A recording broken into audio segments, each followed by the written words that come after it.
I'm just going to welcome to those who've joined already, but I'm just going to give it a minute because I can see more and more people joining.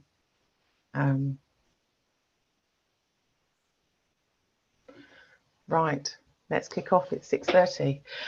So a really warm welcome to everybody who's joining.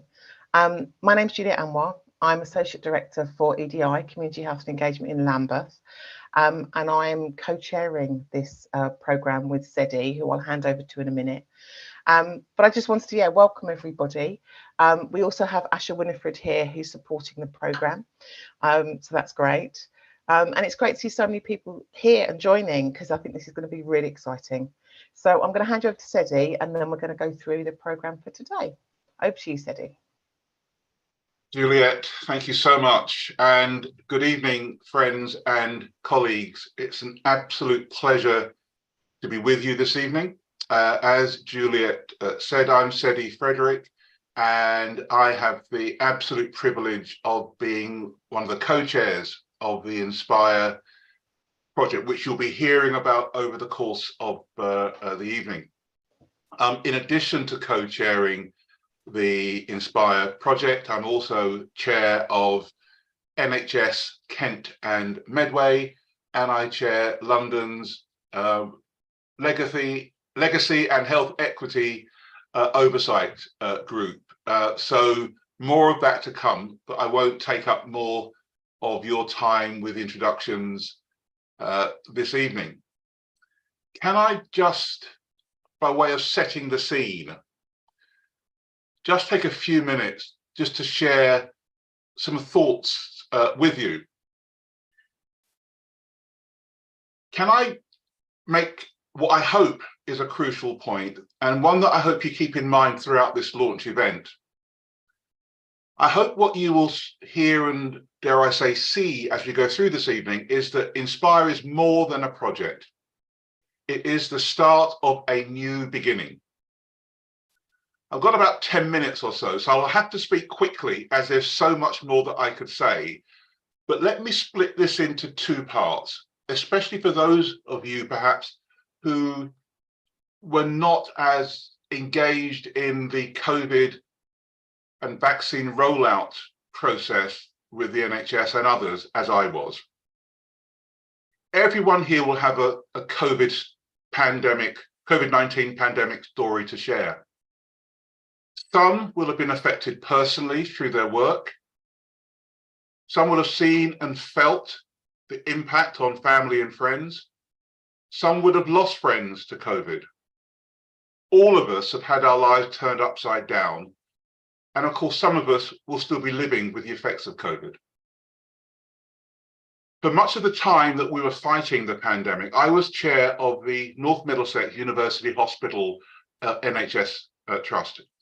And for those of you who don't know, North Mid covers the London boroughs of Haringey and Enfield, two of the most diverse boroughs in London, and two of the boroughs that suffer the greatest health inequalities across their populations.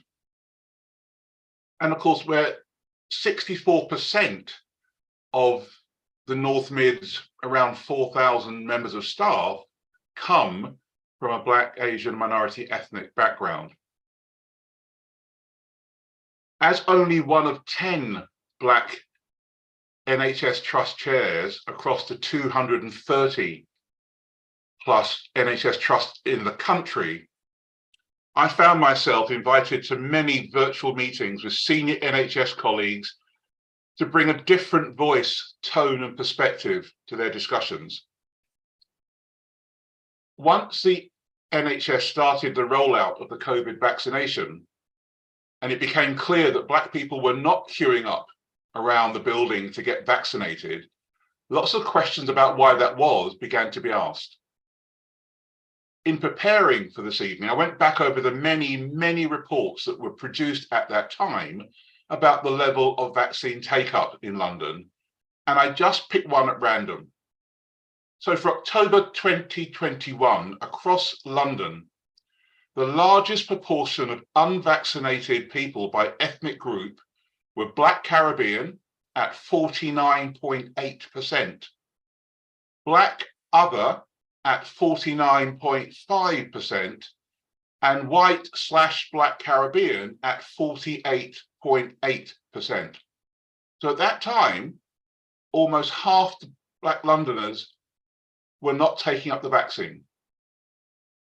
These figures, kept confidential at the time, galvanized the NHS and its partners into action and led to a fundamental change in its vaccine rollout strategy. I'll probably get told off for sharing this now, but time has passed. More importantly, I believe that it was the data that was collected through the pandemic and the vaccine rollout, when cross-referred with the data that was being gathered around Black people's willingness to take up invitations to come forward for a range of screenings, vaccine, immunizations and the like, has taken us from what I describe as hand-wringing, ineffective attempts and the something must be done narrative to a recognition that what we're now talking about, in my view, is now a human rights issue. I can share with you, I genuinely have never felt such a sense of determination across London to finally do something. People have made efforts in the past, I understand that. But I genuinely believe that for the first time, we have all of the ingredients in place to really change the future for Black communities and Black Londoners. To be clear, the Inspire programme is time limited and will end in March 2024. And the funding that we have is limited. But we have a budget. We have CAHN, who you'll hear more about later, to help us and support the project.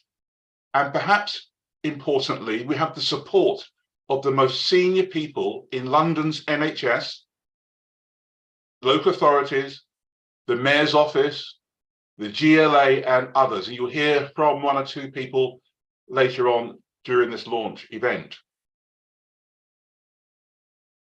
So I believe all we need now is your support. We have until the end of the Inspire project to put in place an irrefutable framework that others will take forward.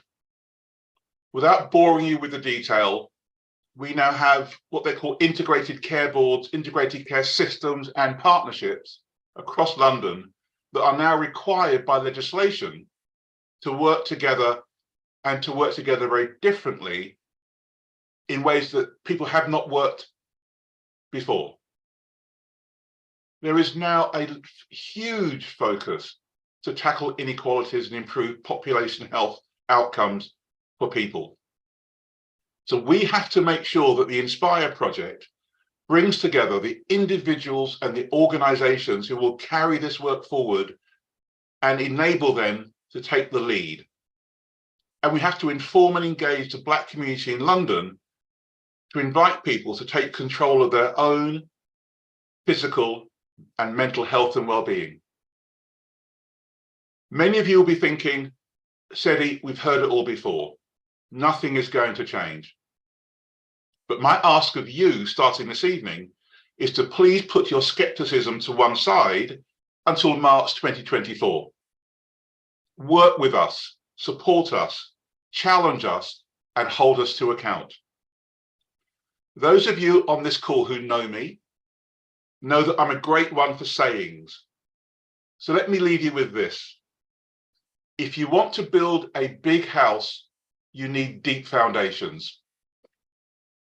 We have until March 2024 and the life of the Inspire project to create the deepest of foundations. Then we can build the biggest house for Black Londoners to improve their health and well-being. Thank you very, very much for your time. Really looking forward to the rest of the launch.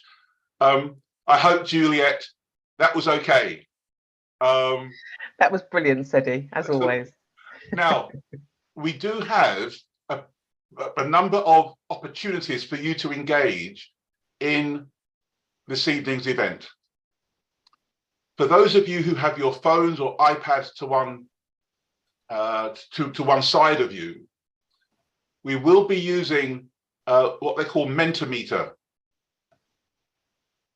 Mentimeter. Oh my goodness, Mentimeter to invite you, Juliet, please don't chuckle, to engage in our discussions this evening. We have 3 questions that we'd like you to consider, which are all on Menti, that we'd like you to engage with. If we have time between sessions, we'll talk about some of these. We'll certainly bring them together towards the end of the evening.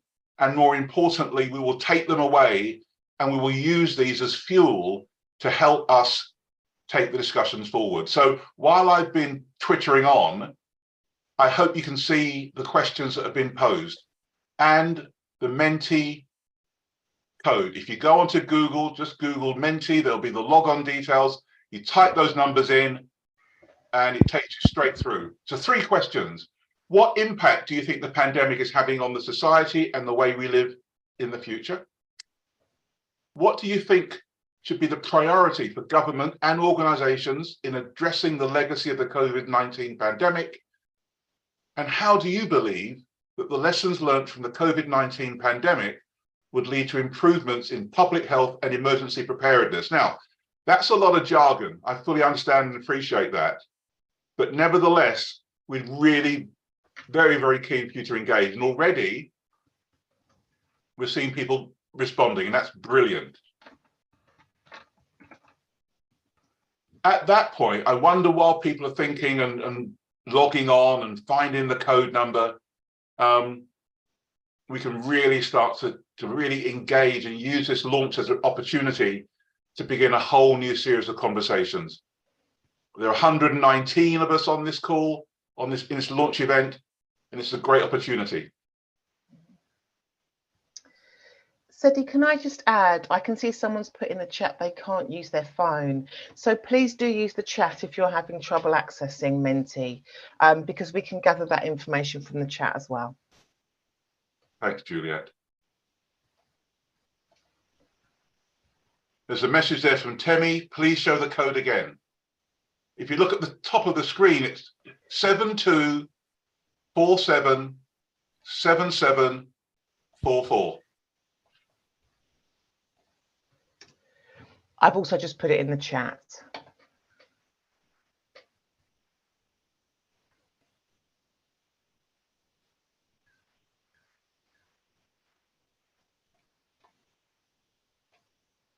We've got a couple of minutes, Juliet, before handing over to you. Is anything that immediately is coming to the fore for you there, Juliet?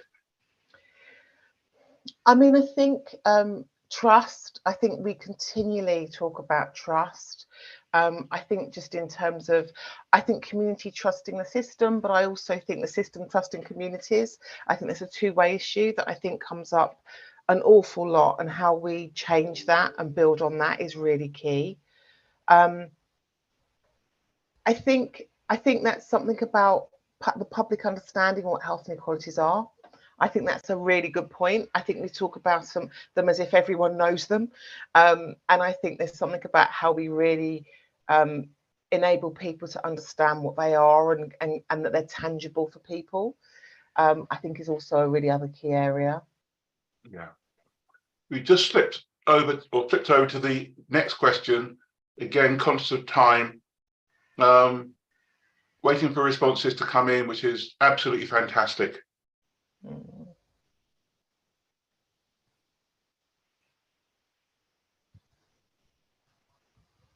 I can just also see some comments in the chat. So I think Tony's put a lot about online gambling, that there's a really big impact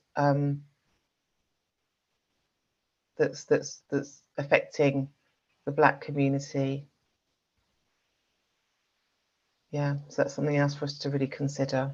There's a really interesting comment there, Julia, about community empowerment and resilience. Yeah. My sense is, and I spend a lot of time talking to this mythical sense of communities in different spaces. But my sense is a lot of people now believing, actually, you know what, this is down to us. You know, we really can't rely on the system. We need to do more for ourselves. And we saw a lot of that, I think, coming out during the pandemic, during the vaccine rollout in particular. But since then, and we'll hear a bit later on from people who have really been at the forefront of that. Absolutely. Yeah. And there's that word trust again. Yeah. It's interesting. Juliet and I were at a big event in London yesterday. And I don't know, Juliet, how many times you heard the word trust mentioned during the course of the day? So many. I think everyone at some point, you know, who spoke was talking about trust and building trust and where there isn't trust. Yeah, absolutely. And just to add another great comment from Lola, rebuilding trust. Many Black people are very suspicious of the global healthcare providers and many conspiracies about attempts to reduce the Black population. Yeah. As I said, there's a lot of skepticism out there. And the challenge, I think, for us going forward through this Inspire project is to start having different conversations. And one of the big points that was made yesterday was, and for those of you who obviously were not there, of course, but this was about a community-led series of initiatives across London. It was about trusted people in trusted places. Yeah. And this is what this is all about. Building trust amongst a whole range of communities who know each other, trust each other, rather than, and forgive me, anyone on this call, you know, men in suits. Top down, we know everything, do what we tell you. I think it's a gradual coming together of views that, you know, this is not really what people want to hear anymore. No. We've got about a minute, so if we can't get these answers, rest assured we will come back to them. But already I'm conscious of time, and we want to continue with the launch event. And what's really good, for those of you who can't see it, we're up to 130 people now who have joined us for this launch. And one of the benefits, of course, of this new technology that we're now living with is no one's had to get on the bus to go to a central venue. I'm sure there are people there who've got us on in the background while they're having their dinner. Yeah, absolutely. Yeah. I'm just wondering, can we now take this down and people can continue contributing? And perhaps now can I pass over to Juliet, who will just give us a bit of the background to how we got here and the work that has been already done. You'll be pleased to hear I'm muting myself. I'm going to hand over to you, Juliet. Thank you, Cedi. That's great. But please do keep entering onto Mentimeter because it's, you know, it's really helpful for us in terms of going forward. So I'm going to give a bit of background around how Inspire came about, because I think it was a real example of communities really kind of getting involved from the very beginning. So I'm going to ask go to the first slide, please, Sam. The next one, please. Thank you. So basically, there was clearly, as Cedi has talked about during COVID-19, a real issue around the vaccine and vaccine uptake by the Black, African and Caribbean community. I think there was lots of kind of narrative around it, and also lots of concern about people not taking the vaccine, but also just really understanding how people were feeling about the vaccine and how it kind of got into, I think, some really tricky conversations and also approaches. So, you know, what was the expectation, and really understanding what those issues were and how we were approaching those issues. And for a lot of people, I think, the vaccine wasn't a priority for them. You know, actually, if you've got lots of other health issues that aren't being addressed, or lots of other issues, you know, housing, whatever they are, then the vaccine stops being a priority. And I think they weren't considered. So I think in Lambeth, this kind of started with a really big event in October 21, where we collaborated with the NHS, with public health and with the GLA to have a really big event at one of our large churches in Kennington. Some of you on the call will have been involved in that event. And we really got under what was needed, who did we need in that space to really start just talking to people about their blood pressure, their diabetes, their mental health. You know, voluntary sectors came along around what support could be provided. And we had over 500 people attend, and it was really successful. I think there was some great kind of interactions that really ended up in people addressing some of their health needs. We had an organisation come along and talk about prostate cancer for Black men, and we know that event enabled, I think, quite a few people to at least get it flagged for them, and one person actually got a very early diagnosis. So it was really impactful. We had hundreds of people have blood pressure checks and diabetic checks. So it was really good, and it was repeated again in 2022. But what was also really key about this was before the event, we developed the Inspire brand, and that was developed with the community. It wasn't a brand that any of us created. It was a whole series of engagement with the voluntary sector to make sure that it was fit for purpose and people felt they could really be signed up to this. So during that time, after the event in Lambeth, we then started getting some really clear data about 8 boroughs across London that had the lowest vaccine uptake in the Black community. And there was a real concern about what could we do to address this, but really understanding that the impact was obviously about the vaccine, but that mirrored all the other health inequalities people were facing. So actually, to start a program where it kind of started off with obviously the vaccine being the priority, but very quickly it became actually all those other health inequalities that people were facing, and how could we start to look at that? So we developed this kind of program with 8 boroughs that ran for about a year. Sam, can I just ask you to go to the next slide, please? So you'll see the 8 boroughs on the right-hand side who were involved in that. And I think we were very clear from the beginning, this had to have very close community engagement and partnership. It needs to be very adapted to the place. So, you know, what might work in Camden might be very different to what would work in Hackney. And so we had the leads from those boroughs, but also the organisations they wanted to partner with. And so we had this regular group that really kind of looked at how we supported the development of initiatives across those different boroughs. And they had a whole range of things that they were doing. Some did a series of engagements, some did one-off engagements, but it was really led by what those community groups said was needed. So it was kind of a real combination and collaboration of all those groups. There was learning from each organisation with those groups and with the boroughs around what worked in some boroughs and what worked in others. And so it really kind of gave us a sense of what we could do going forward. But we are, at the moment, we're just evaluating all the work that was done during that period, and we will share that information and the learning once we've completed that. Can I go to the next slide, please, Sam? I'm going to take us, this just gives you a rundown of all the boroughs and the events. I think what I would say is where it's got 0, it was just that this was a point in time. So people did then have other events afterwards. It was just this was earlier in the year.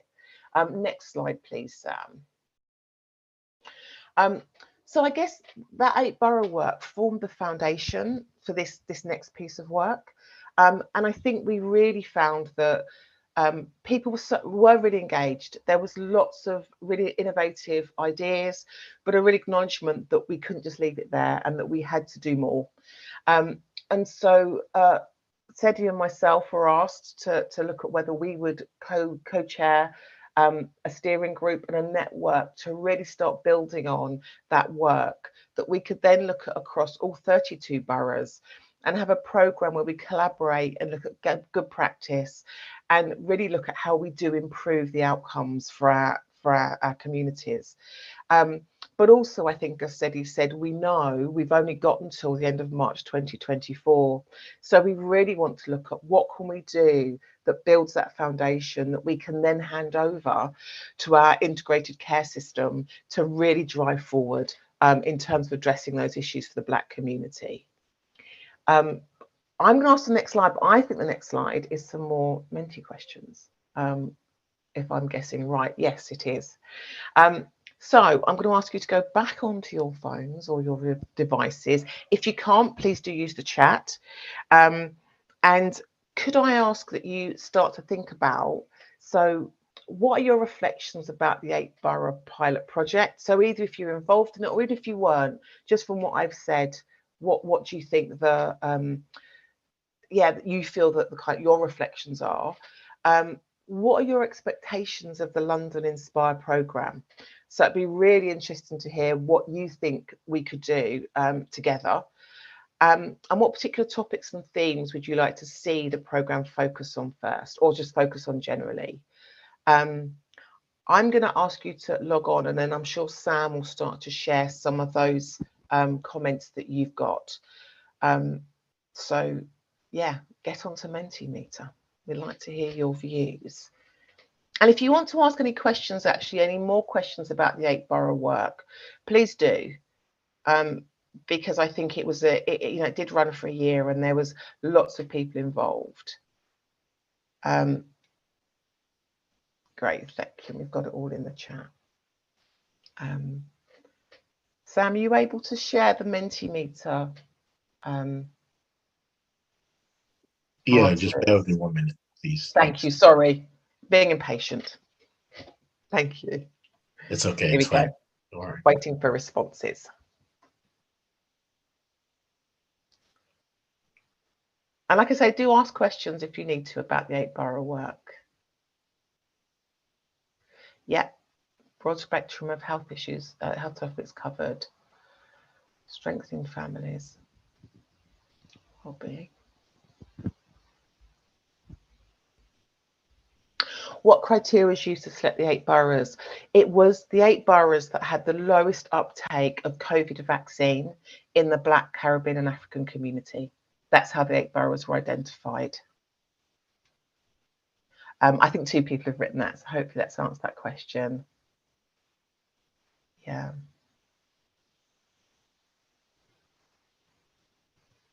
Okay. Is there anything you're picking up from there, Cedi, that you wanted to, or anyone else?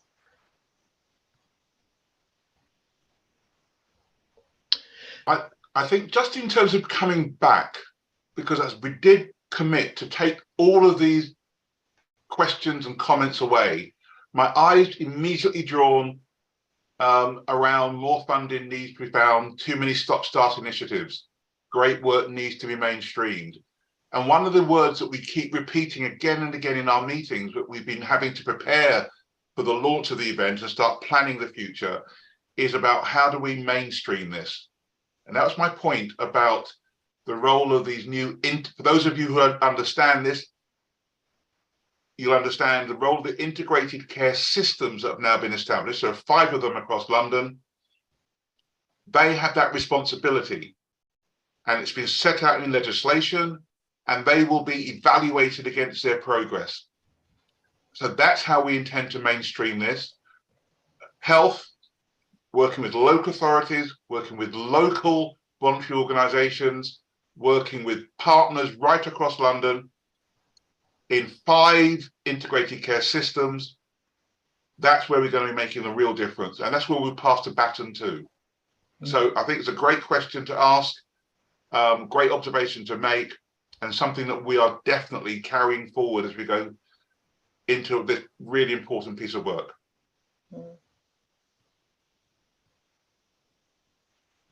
And I think there's something about, the 8-borough work, I think, really enabled us just to collaborate and work together and share ideas and stop sort of sitting in our sort of boroughs or whichever part of the world you sit in, and just really kind of be committed to working together around the issues that were really clear. So next question. What are your expectations of the London Inspire programme? So again, this would be really good to hear.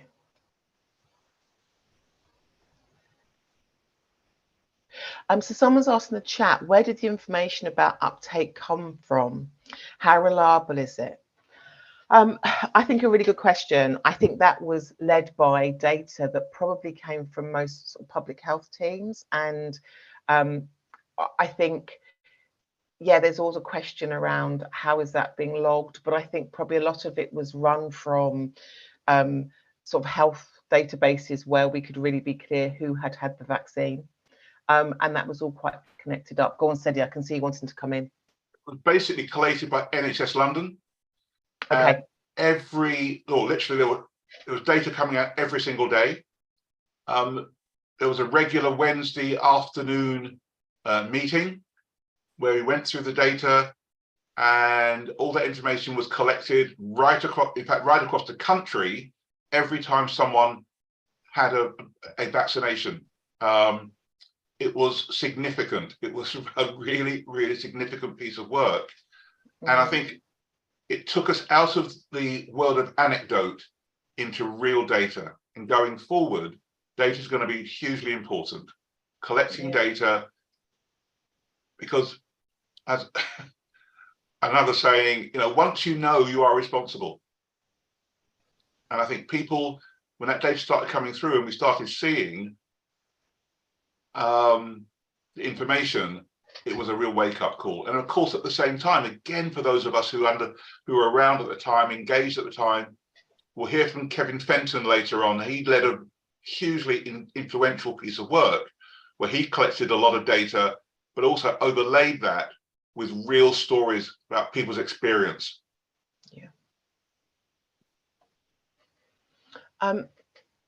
I think it'd be really good if we could just go on to, I think there's one more question. I don't know if we can go on to the next one, Sam. And then I am going to hand over to Charles, who is going to tell us a bit about CAHN. So are there any particular topics, themes you would like to see the programme focus on?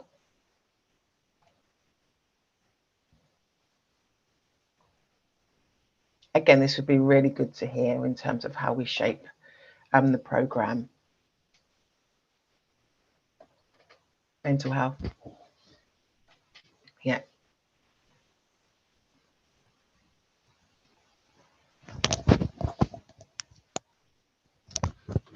We can, I'm sure someone's asked, can we send the Mentimeter questions after the webinar to allow reflection? I'm sure we can, so people can log back in. Yeah. Health of black men, prostate Yeah. cancer.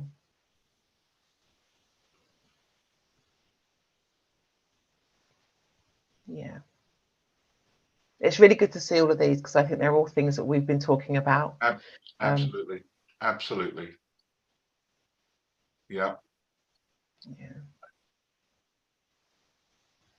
I mean, maternal antenatal care experiences is really high up there, and I think a lot of people are really focusing on maternal health at the moment because of the data's terrible in terms of outcomes for black women, as you probably all know. Okay, I'm going to ask you still keep entering. It's really good to see all this. We'll share the questions afterwards. But I'm now going to hand over to Charles, who's going to tell us a bit about CAHN. But thank you. Let me hand over to you, Charles.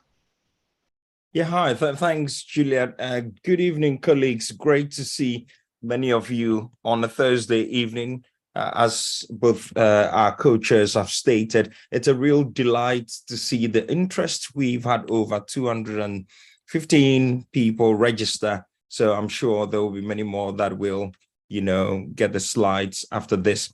So my name is Charles Kwaku, Chief Exec for the Caribbean African Health Network, and I'll just say a few words about our work, but then how extremely delighted we are to be a lead partner in this. And our role is not to take over, just a word of reassurance. All we're seeking to do is to facilitate and enable, enhance, shine a light, and then facilitate, partnerships and collaboration.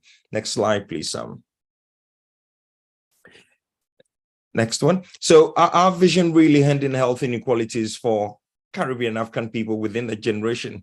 So we were set up in 2017 on the back of our chair, Faye Bruce's PhD, that was looking at why Black people tend to have poorer cardiovascular outcomes. And during the consultation for a PhD, people were asking what was going to happen to the data. And she did promise to do something. And the more she run focus groups, the more people asked. And you could see earlier on, I mean, or since the start of this event, it's always been seeking your views, because the importance of having the mandate of the community and the voice is always so crucial. So 2017, we kicked off in Greater Manchester, and we're delighted to be working in different parts of the country at the moment.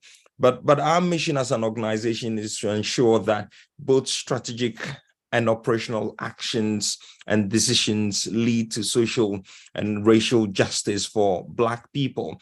I mean, when we were setting up in 2017, people said, you know, what about brown people? What about other ethnic minority communities? We had to be clear from that time that, you know, for us, our authenticity is the people with lived experience, and was Caribbean African people. So right from our board, you know, our senior management team, our workforce is reflective of our community.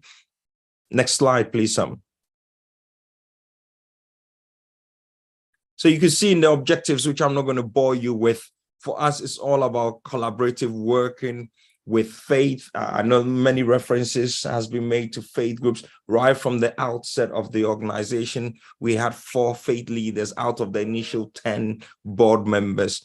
Yeah, so 10 board members, 4 of them were Caribbean and African pastors. And so for us is the value, you know, we place and the recognition faith plays, but it doesn't mean we exclusive, we very open. So for us, it's about how we work with our Caribbean African community faith organizations to strengthen structures. It's all about partnership building. So all our work right from the outset has been how we work across different sectors, with public sector, private, but more importantly, with our community and faith groups. It's about continuous consultation and planning and making sure we providing solutions, because we can raise awareness about some of those poor health outcomes. But what is really important is, as a community, we can come together and offer solutions. And then the final thing is how we champion the assets within our community. So for us as an organization, it's not all doom and gloom. Yes, there's so many injustices, so many structural inequalities and racism that we got to dismantle.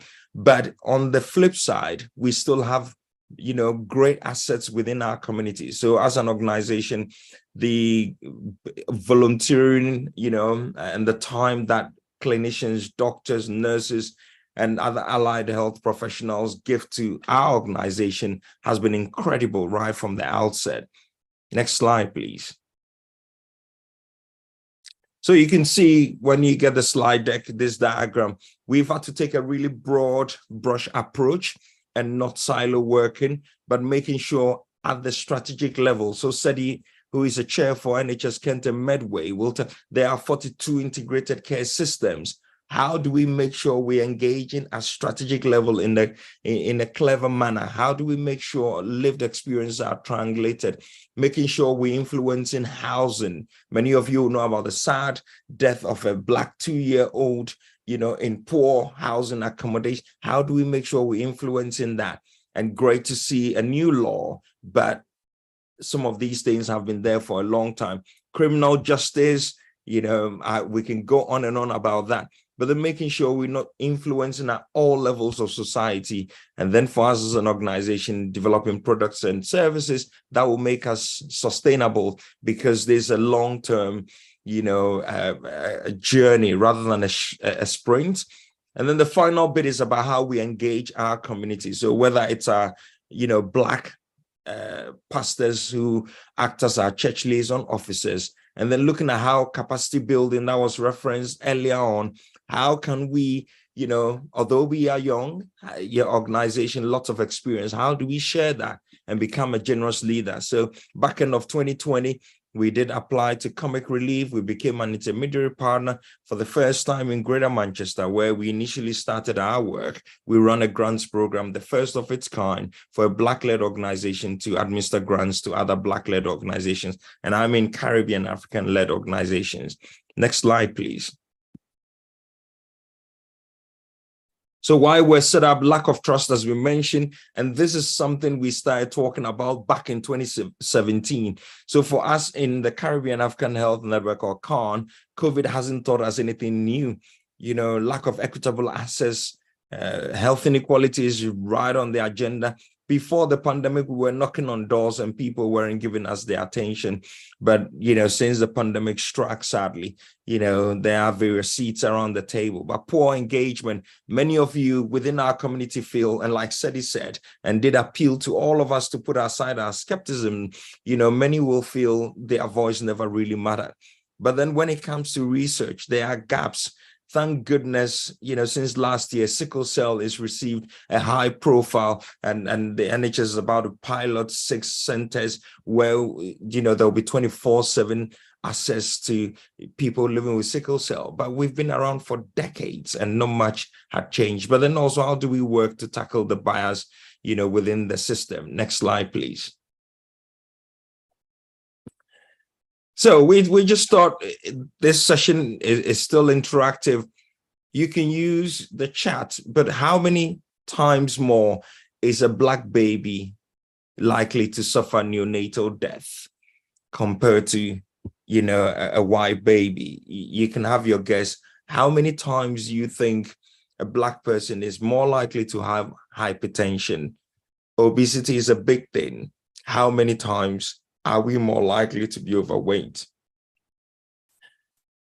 Juliet referred to maternity. Many of you would have heard in the headlines, but how many times are we more likely, you know, for our Black women to die during pregnancy, you know, from complications? And then mental health, that was referenced earlier on.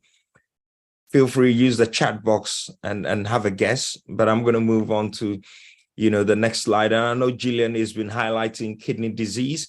I think last week or so, because we have this weekly Saturday morning sessions, we looked at chronic kidney disease. So yes, it's an issue, but you can see some of those stack rates. 121% more likely to suffer neonatal death. We, as Black people, 4 times more likely to have hypertension, 3 times more likely to be overweight, 4 times more likely to die during pregnancy and from complications, and 10 times more likely to have severe mental health disorders. And going back to what Cedi said at the beginning, we cannot leave our health and well-being outcomes to the system or to the government. We got to take ownership, and that self-care is self-management and mobilizing ourselves to shape our own destinies. That is what we're seeking to do. Next slide, please. So yes, I mean, this is a very visual, you know, but this is the state of Black health. You know, so when we talk about, you know, the COVID death rates, you can see, you know, there are some other stacked ones. Kidney failure, you know, Julian has been mentioning kidney a few times, about 5 times more likely for us to develop that, you know, whether it's cancer, endometriosis, fibroids, you know, you can go on and on, stillbirth. So because of what we know about the state of Black health, that is why CAHN was set up. And our role is to collaborate, is to partner up, you know, and to make sure we're complementing what others are doing already, because it's only together that we're stronger as a community. Next slide, please. So yes, you can see the health priority areas we tend to focus on. Next slide. Yeah, there are a couple of health and well-being service provisions we have. But for us, there are 3 key things or 3 key pillars that underpin our work.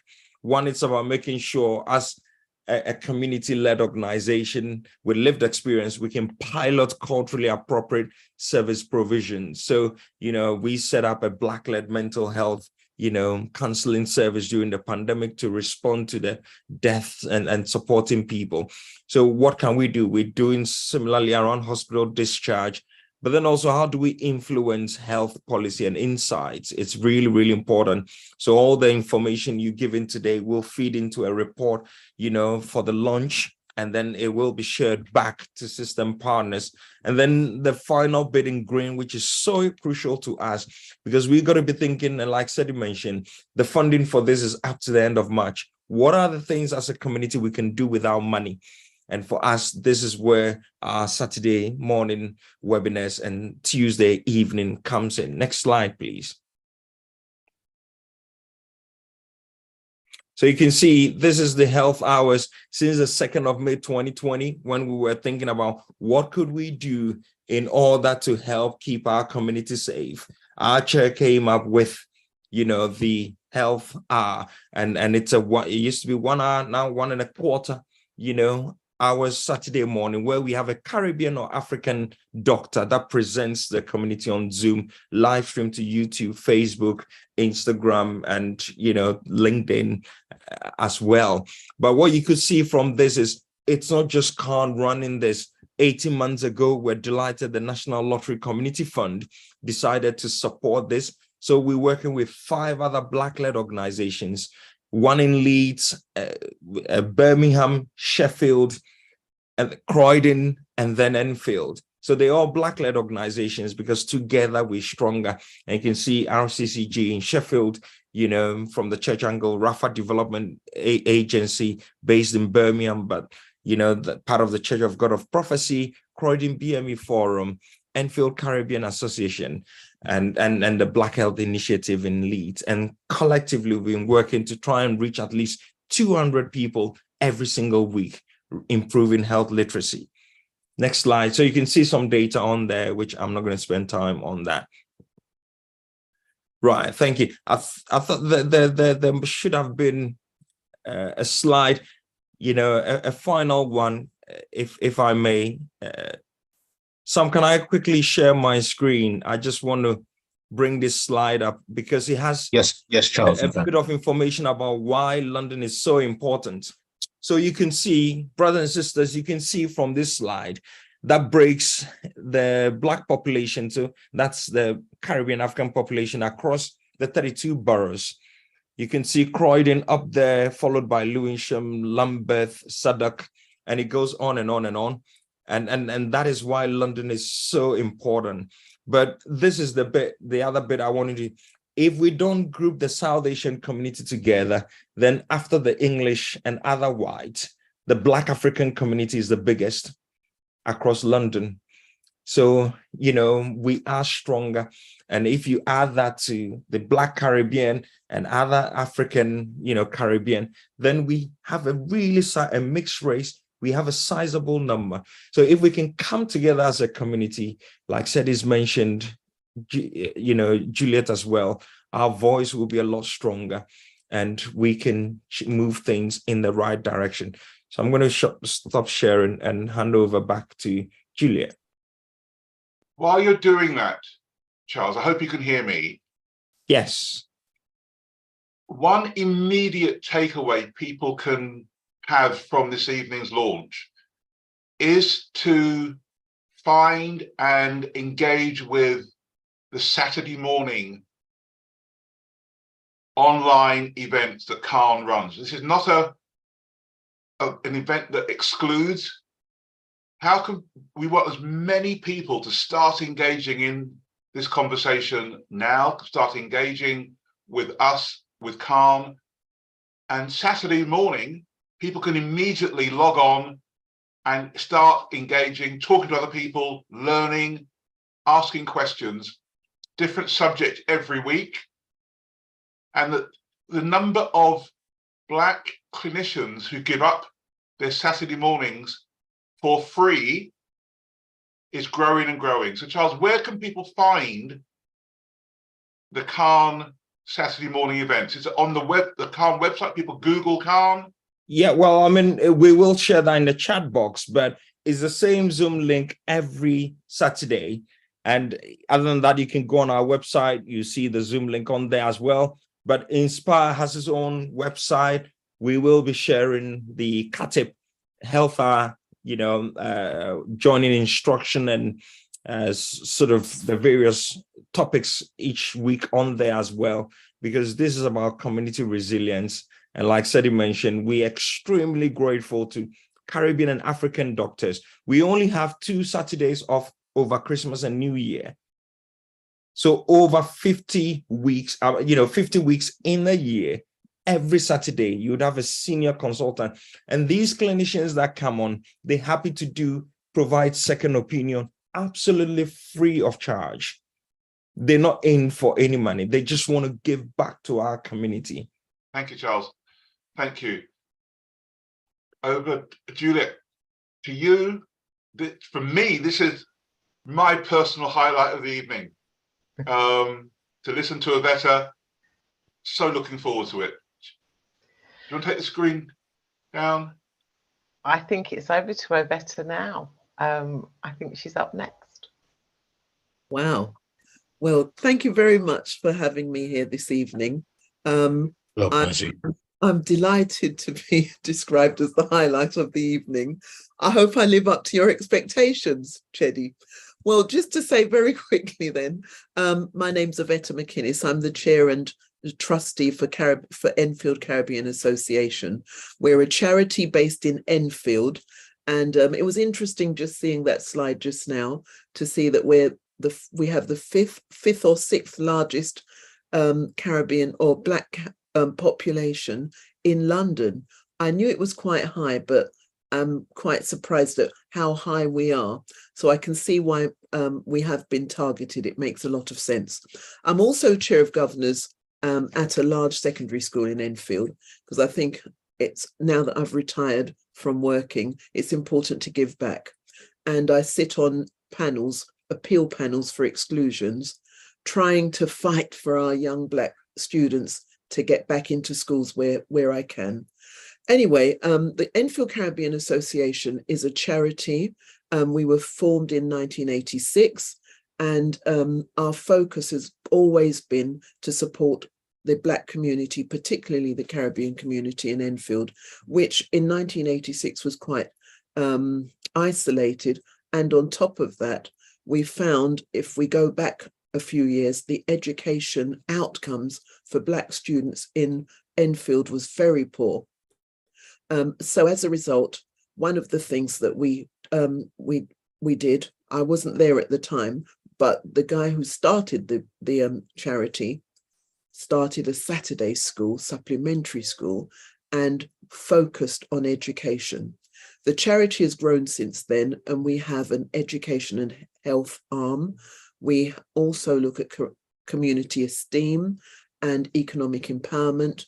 We support the community through activities such as a luncheon club for the elderly. We have exercise classes. We do careers days in schools.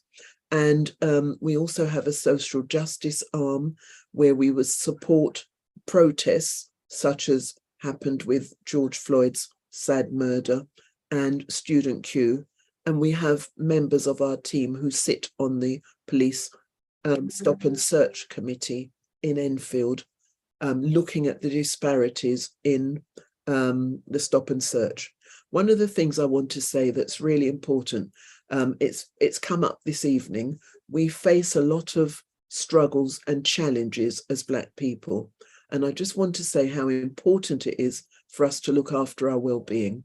The word trauma came up a lot, and the COVID experience was very traumatic, but it also highlighted that we can suffer from a lot of trauma, past and present, and it's really important that we look after ourselves and that we work with others and we work in communities, not by ourselves, because that leads to more trauma.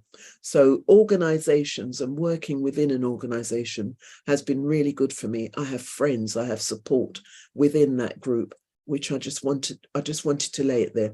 Anyway, I just want to talk a little bit about the pandemic and the effect it had for us in Enfield. We were very aware as individuals, just talking to friends and family, that we were hit, the Black community was hit very hard by the pandemic. We had a high number of casualties from COVID, and it was very disheartening. We were isolated, and I suffered a number of casualties myself personally. My close first cousin died in April 2020. And it was at that point that I realized that he had so many underlying issues I didn't know. And I think that was something that we discovered as a result of COVID. He was suffering from diabetes. He was suffering from high blood pressure. He was suffering from sciatica. And I didn't know this. He was just living with these things. How well he was living with them, I don't know. But what happened as a result of COVID, where people had underlying issues, the vaccine was not available at the time. They suffered greatly. It attacked people even more so. So unfortunately, he died.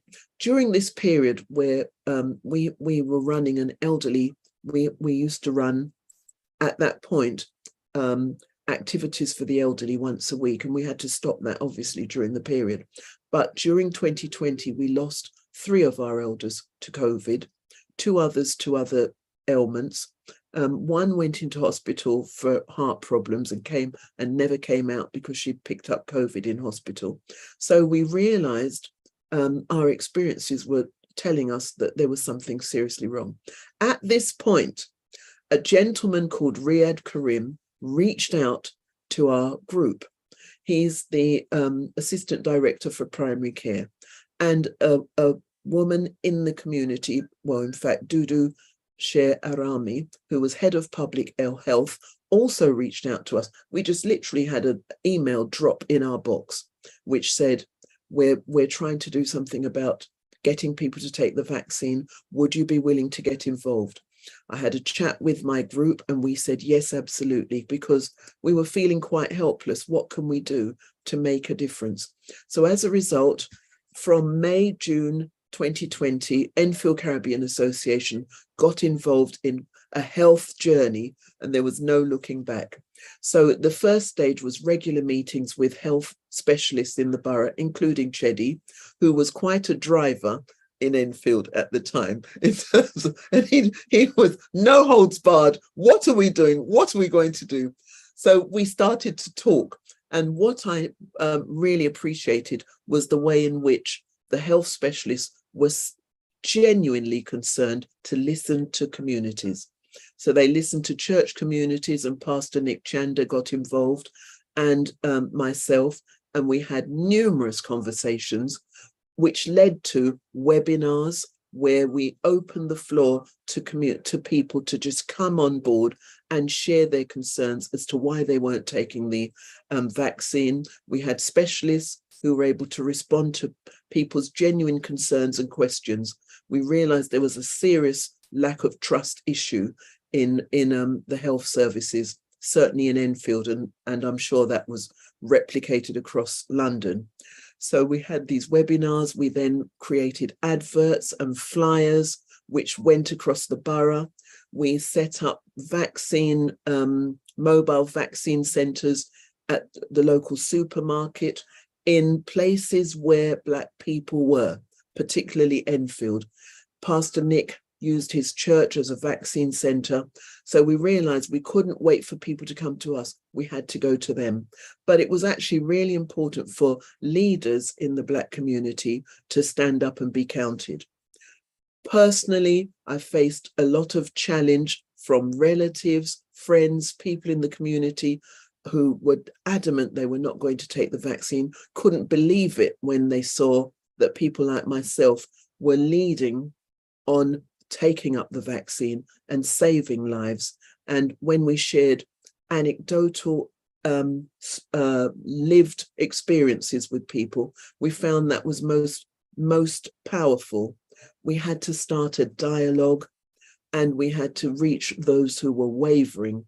We realized there were some who were so entrenched in their views, but we were reaching those who were wavering. So it was quite a challenge, and I do believe that program and the way in which we worked made a difference. If it made a difference to 100 people, 500 people, 2 people, it was worth it, because every person that we reached, as far as I'm concerned, was a life saved. But post-COVID, so we went through 20 and 21, and as a result of the higher number of deaths in the Black, Caribbean and African communities. It raised the issue of health disparities, which I certainly wasn't aware of how serious those were when it came to conditions such as high blood pressure, diabetes, those dying of strokes, etc. I had no idea how many people had been living with underlying issues, how well, we saw the statistics that Charles just gave us. It's quite staggering, the disparities. And I think it is important for us to take responsibility, but we do have to engage with the health services. There's no doubt about it. So in January 22, CAHN came along. Charles reached out to the Enfield Caribbean Association, and we joined CAHN. We joined CAHN, which is the Caribbean and African Targeted Health Improvement Program, the Health Hour. So we're fully committed to the Health Hour every Friday, every Saturday. And Cedi, you're right, it is so powerful. Every Saturday, a different topic is covered. We've had sleep and the importance of sleep, prostate cancer, obesity, kidney health, you name it, 50 Saturdays a year. And all our contacts and so on who go on to that, because we're the Enfield branch, we've got, as has been said, Leeds, Rafa, which is based in Birmingham, Croydon, Sheffield, all these areas, we're all obliged to find people to come on board, and we continue to drive that, and we meet every 2 weeks to consider how well we're doing. I believe it's really made a difference, and I get plenty of feedback from people in our community who go on, listen to the Health Hour and can ask questions of doctors and other specialists, and the difference it's made to them to have a place that they can go to. Then in May of last year, we launched the Enfield Black Community Health Forum, and that's been a powerful tool, and I recommend that as a tool for the other boroughs, where we have regular meetings, maybe every 6 weeks, share with specialists sharing topics, and local people are able to come to a breakfast meeting that's organised by Pastor Nick at his church. And we had one a couple of weeks ago, and we had tears with people opening up about their personal health issues, and having two local GPs and a pharmacist there to be able to counsel, share strategies, advise people as to where to go, what to do. And by having a free breakfast, it draws people in. So it's a very good strategy for drawing people in. We recently in March had a health festival in Enfield, and it was very, very well attended.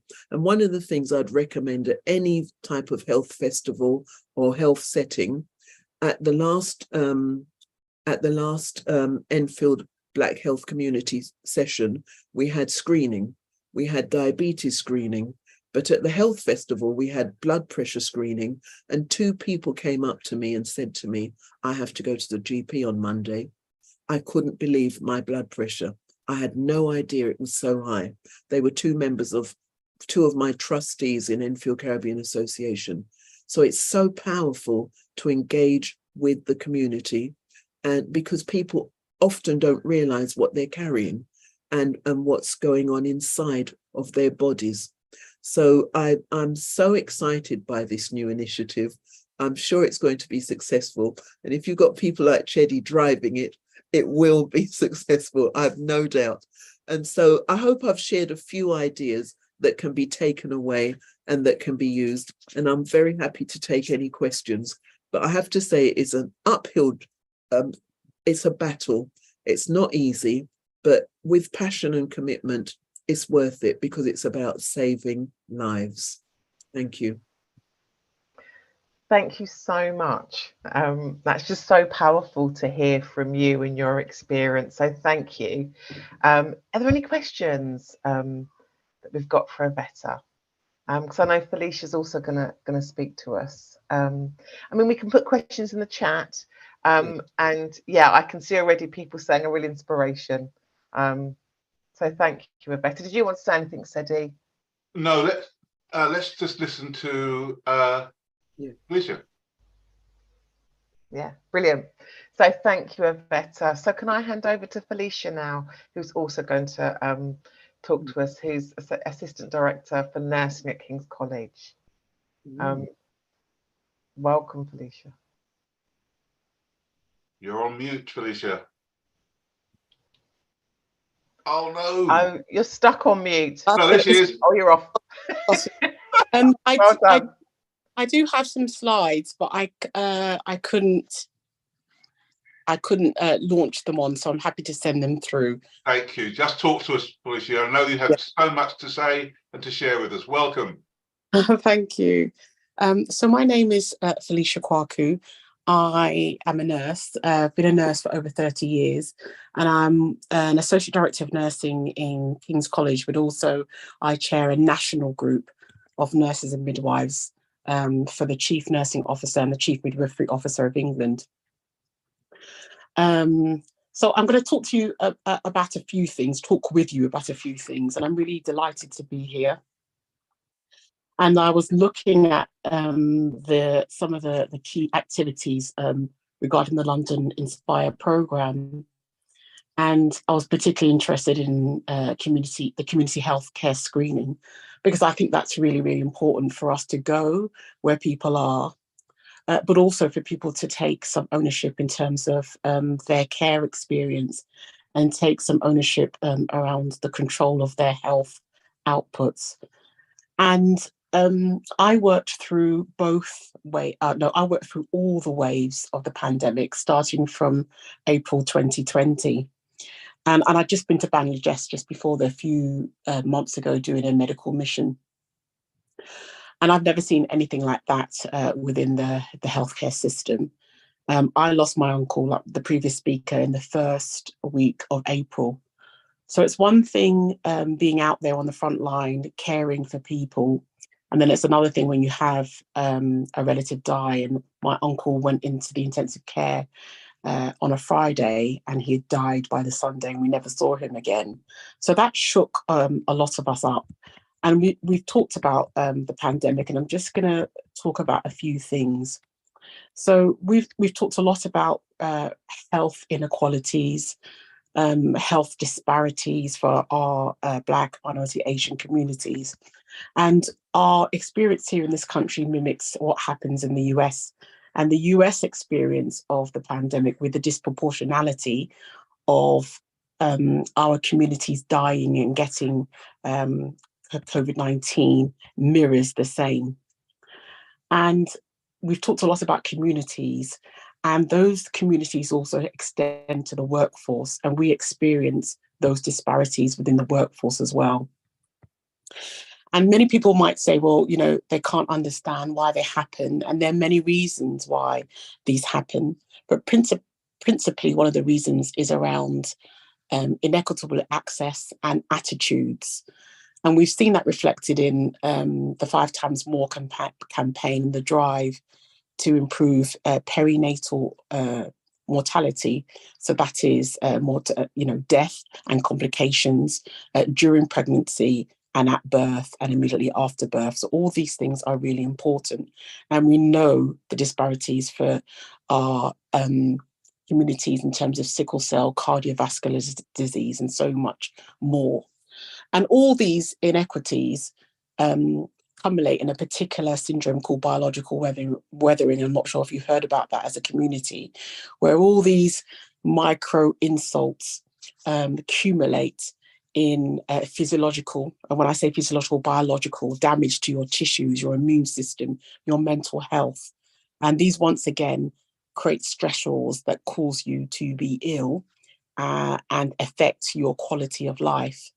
And we've heard Charles's data around some of those inequalities of health across London in particular. And we face inequalities of health in the workforce as well. And in particular, during the pandemic, I remember that one of the things that really struck me was, we talk about that in the pandemic, it took a lid off health inequalities, it took a lid off long-term conditions, and that's the same for the workforce. Many of us realized that many of the workforce part of the community. We live and we work with health problems and health conditions, but we manage them to some degree, or we just live with them chronically. And what we could see during the pandemic was that those fragile systems that we have, they completely shattered. And many of the staff became sick and unwell, and many staff died. And many staff were scared during the experience as well. And it didn't help that some of those inequalities absolutely extended to people's working conditions. And I remember an article that was in the Telegraph or the Guardian, and there was a picture of several healthcare workers that had passed away and died. And in there was a colleague of mine, Dr. Alpha Sadhu, who I was completely shocked and surprised. But when you looked at that picture, most of the healthcare workers within that image were from a Black ethnic minority background. And the first 10 deaths of healthcare professionals were doctors, and they were all from an ethnic minority background.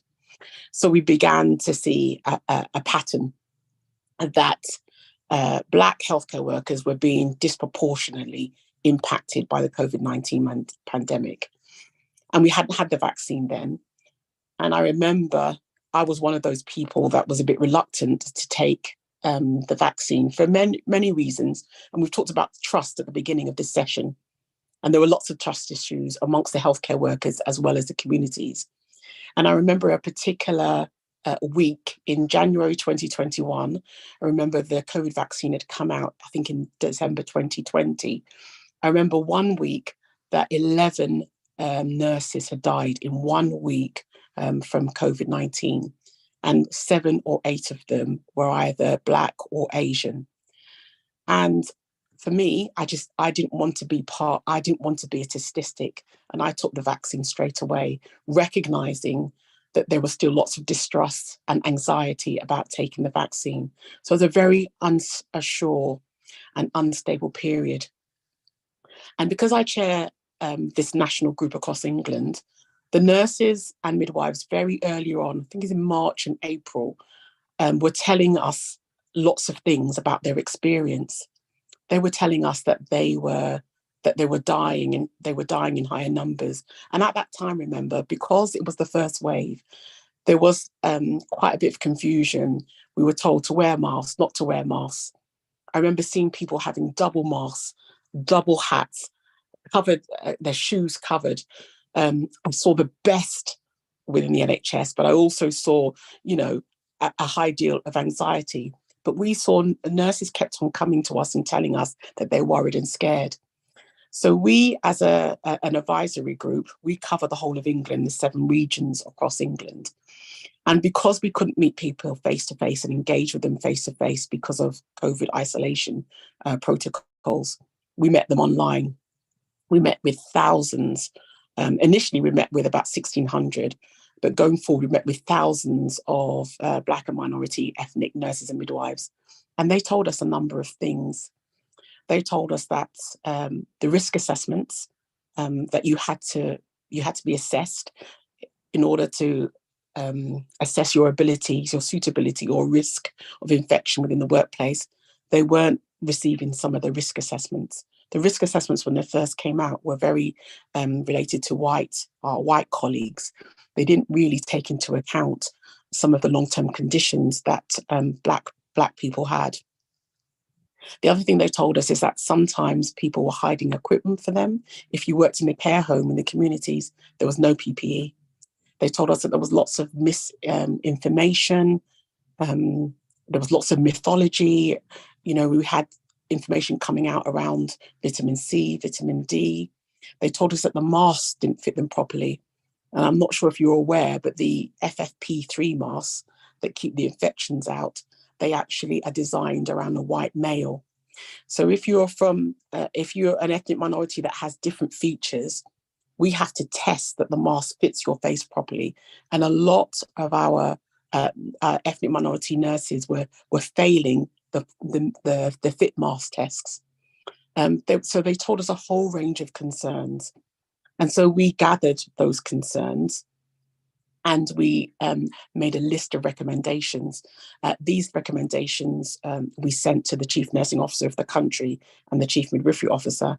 And from that piece of work, there was a whole range of 5 work streams specifically tailored to the health and well-being of Black and minority ethnic nurses. So it's a significant piece of work that went nationally across the country. And I think it also lifted up the nurses who felt that they didn't have a voice, who felt very vulnerable.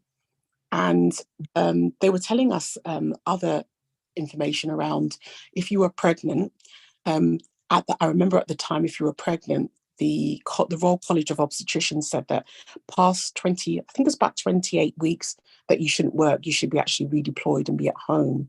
And a lot of our ethnic nurses told us that managers weren't applying those rules to them. So we once again had to lobby the system and tell them about some of those inequalities. So I'm really, it's been a really tough time, but I'm really glad that we were able to do that work. And that work also extended to the vaccinations. And I think Cedi's talked about some of the data around vaccinations. That anxiety and mistrust also applied to the healthcare workforce as well, across the piece. And I remember when we were looking at data and there was a real drive to target ethnic minority communities, especially the workforce, we also shouldn't forget that there was hesitancy and mistrust from our white colleagues and from our Gypsy and Remain colleagues. So it did go across the piece, but it was significant. This is your 1-minute warning. Yeah, no problem. Thank you, Cedi. It's fine, but it was significant for those communities. So I just really wanted to just give a reflection of that experience. And then that whole piece feeds into the work that's going into Inspire around trying to reduce those health inequalities for communities as well as the workforce. And for us now to take some control around our health within the communities. The community intentions from the NHS England are around addressing backlog, the core 20, which looks at 20% of the population and those vulnerable groups, and Black communities fall into those groups. So I just wanted to give you those key. That's absolutely brilliant. Back to you, Juliet. Thank you very much, Felicia. Wonderful. Thanks, Cedi. Thank you so much, Felicia. Really, just so interesting. So we're going to move on to now just talk a little bit about the steering group and the programme activities. So Sam, could we just share screens again, just to give a quick update, because we'd like to leave some time just to have some questions at the end. Are you able to share your screen, Sam? Brilliant, thank you. So just in terms of the steering group that Cedi and I will be chairing, we've invited 49 of you to submit an expression of interest to be part of the group. I think the group will be looking at setting the priorities and having a real clear strategic direction for the programme. We want to be able to provide some scrutiny and oversight and just be really, I guess, targeted in our approach. We want to make sure we've got at least sort of 12, 15 members who are able to be committed to driving this forward. It will meet, the first meeting's 8th, and then we'll meet monthly. We'll be priority setting for the year. People as part of that steering group, we want to be ambassadors for the programme. And it's really around, as we spoke about before, really being clear about how we can make this sustainable. I think all the people who've spoken before have talked a lot about what the issues are. I think we're all very clear about those, but it's about how we do something that's sustainable. Percy, I'm going to hand over to you to do a little bit on the activity.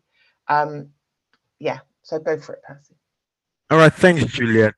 So I'll just quickly run through some of the activities really that we have in mind, really, just to kick us off, really. And I mean, just to say, this is building from the 8-borough work, really, which was very, very important, really. So just a couple, Sam, if you could quickly bring up the screen.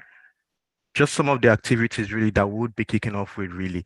So if you can see, still around the bit around health awareness and education, really. So obviously, how do we empower community towards self-care, and then all those conditions and all that we covered on earlier on. So the kidneys and all that, really, how do we get our community really informed about some of these things? So how do we partner among ourselves, really? So other organizations across different sectors, how do we shine a light on some of these things, really? Then going on to the bit, especially now looking at what the 8 Borough Project did, how do we spread that across, really, in terms of running community health events?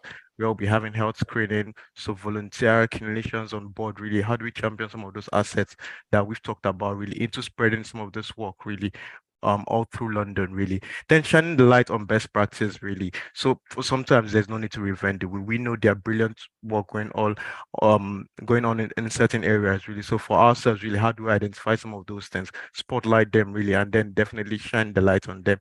Then community asset mapping, like I said, there are lots of resources within the community that we can draw on, right, from brilliant work by various organizations, by individuals also, even when it comes to the workforce as well, really. So how do we champion some of those things? And I think in the chat box, I already saw a place where someone said, okay, can we create a database of like resources and all that? So that's something we're working on doing as well, really, with this. So how do we create almost like a website, really, that gives that information when it comes to Black Health? It becomes a go-to place, really, for information around conditions, around groups doing work, around pockets of work, really, that organizations can come in and then plug into, explore collaboration, really, but anything really that advances health, really, and supports our health. Then obviously going to the final bit, which is around structured engagement when it comes to the ICSs and the systems. So yes, while we're working with our communities, how do we also work with the system, really, to prioritize the health of our communities, really? And there's intelligence that we get from the other areas. How do we feed that into? So that's some of the initial activities. I mean, they will be directed by the steering group, really. And I'll hand over to Juliet really quickly, because there's some questions really behind this in terms of what more would people want to see, really. Conscious this is just the kickoff phase in terms of the year one, and then other activities will be plugged into. So over to you, Juliet. Thank you, Percy. I'm going to suggest, just in the name of time, we do have some Menti questions that you can go on to Menti with the same code and complete. So we're not going to go through them now, but we do have a short video from Professor Bola, and I think it'd be good if we could play that, and then we will do some questions from you, the audience. So could we play the video, please, Sam?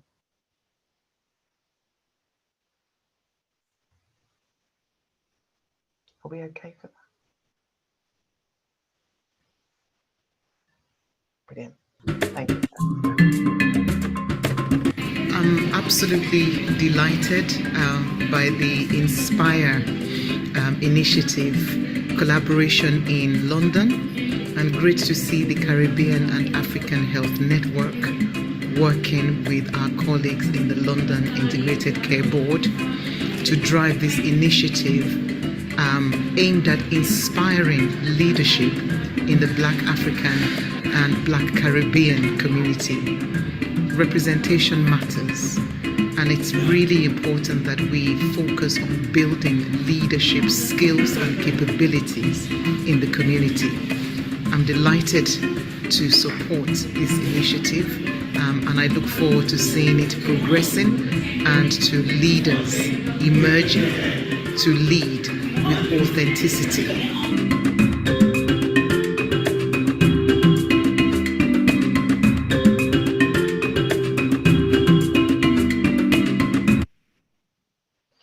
Thank you.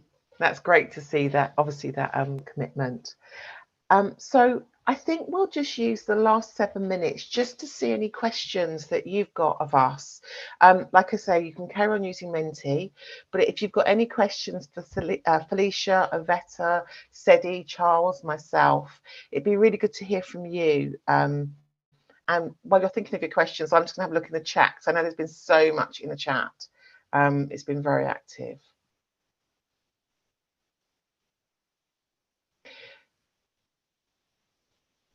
If you look at the reactions button and press that, it will say raise hand.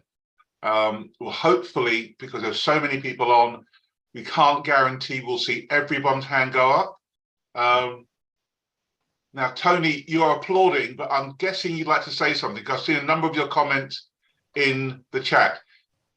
In advance of that, Tony, can I ask you to be really brief, because we are short of time. But over to you, Tony. Welcome.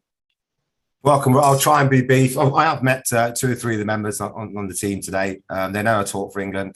But basically, I want to ask, this is more for the panel. I want to call you the panel, Cedi, Percy, Juliet, Avetta. because I could be talking all day about gambling-related harms in the Caribbean and African community. So I'm very passionate about it. We do a lot of work around it, but we're still at the stage where we are not talking about gambling in these communities. And I've spoke to people from 50, 60, 70-year-olds who've been divorced and lost the house years ago through the gambling. And now we're talking to young people who are getting heavily involved in gambling and gaming as well. And it's ruining lives, etc. So I don't want to go on too much about, I've put my details in the chat box about the work we do in terms of workshops. And in terms of this program, I want to be out there in the community with my team, educating young people, adults, carers, parents on gambling-related harms. That's what I want to do. That is what I do. And what I want to know is there going to be an appetite for this? Because we've got to start addressing this and just stop hiding away from it. So if anyone wants to have any comments, then please fire away. What I think would be really helpful, Tony, and I'm speaking on our behalf as co-chair, Juliet. So feel free to give me one of your famous hard stares if I'm going in the wrong direction. You carry on. Can I suggest, Tony, that perhaps Juliet and I meet you separately, because of course there is a link between gambling and mental health. It affects people's physical health, and we're talking about health prevention here and early intervention. You've seen us, we're connected, more than happy through technology to get a Zoom or Teams conversation, and we'll feed your thoughts into our discussions going forward. That's an absolute commitment, Tony. Yeah. Okay, I just want to finish off by saying any work that we do is funded. Thank you, Okay. Tony. All right, Cheers. back to you, Juliet. I see 10 days hand up there. Brilliant. Yeah. Thank you very much for the fantastic work that you're doing.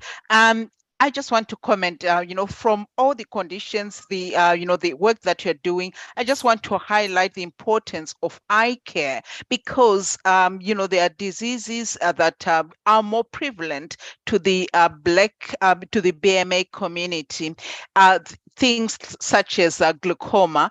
And, it's really, really important, because eyesight is important. One, during the pandemic, people were wearing masks. They were suffering from mask-related dry eyes. People were working from home, suffering from screen fatigue, affecting their eyes.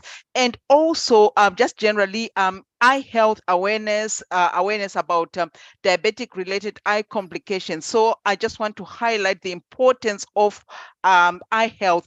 And at the back of that, some of the problems that are faced by the Black community is it hasn't been research done on Black community. So again, alongside the work that we're doing, I think it's also important to raise awareness of the importance of engaging in research.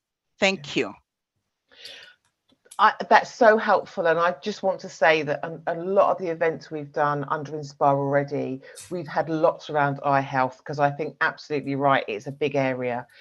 So it's something we've also focused on. Can I just move to Gillian? I think. Sorry, Juliet. Saturday's Health Eyes on eye care, and we're delighted to have Dr. Evelyn Mensah, who is a senior consultant, delivering that Saturday morning. Fantastic. Thank you, Charles.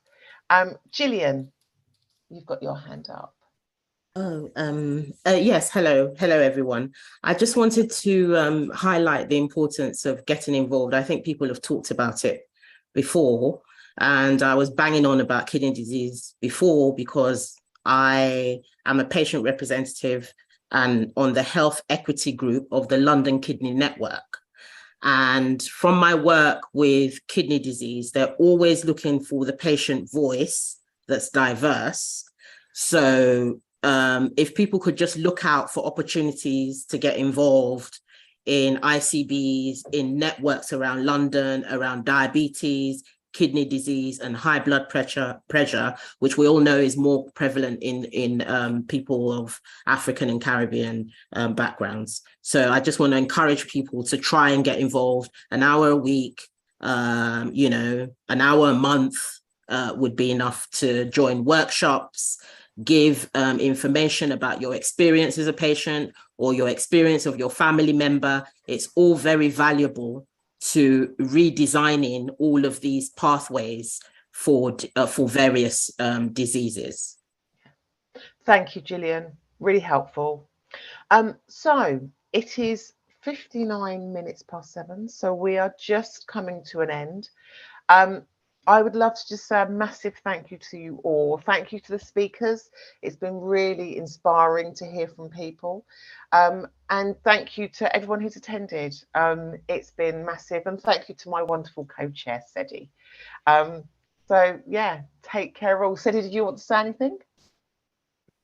Just to echo your thanks. As I hope people have gathered from the presentations, as I said at the very beginning, this is a moment in time. It really, really is. We owe it not just to our generation, but future generations of Black Londoners. And I'm really excited to work with Juliet, our great friends from CAHN, and everybody that we possibly can across London to really improve the health and well-being of Black Londoners. So that's all I have to say. Absolutely brilliant, brilliant event. Thank you very much. Have a great evening all, and we hope to speak to you soon. Take care. Thanks, Juliet. Thank you.